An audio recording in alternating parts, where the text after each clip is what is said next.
For 4 days in March of 1965, the eyes of the world were focused on a 45-mile stretch of U.S. Highway 80 between Selma and Montgomery, Alabama. 3,000 civil rights protesters were marching from the scene of bloody demonstrations to the state capitol.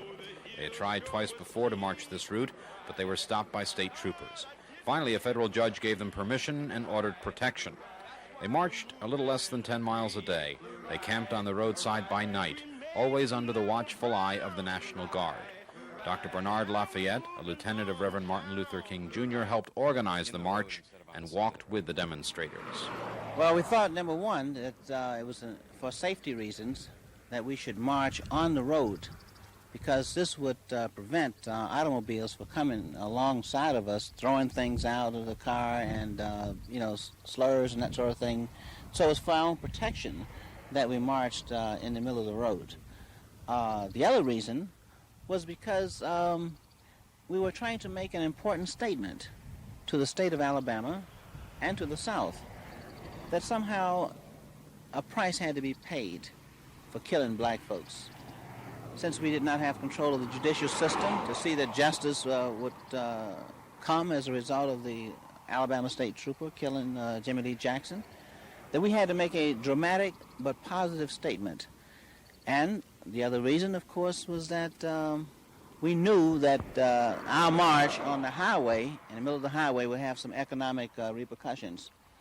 In many ways, blacks in Alabama and other places in the South were helpless when their children were shot and killed and people were lynched, and we would grieve and harbor anger. But the march represented a way to get out that anger and frustration. It made us feel that we were doing a dramatic action that caused the whole nation to pause and to recognize the fact that we were not complacent, we were not standing back. We didn't have political power, we didn't have economic power, but we did have the power of our marching feet. And Martin Luther King gave us this method that we could use. And it was a way of not striking back, but a way of demonstrating that even in a helpless situation and your back is against the wall, the one thing you can do is take one step forward.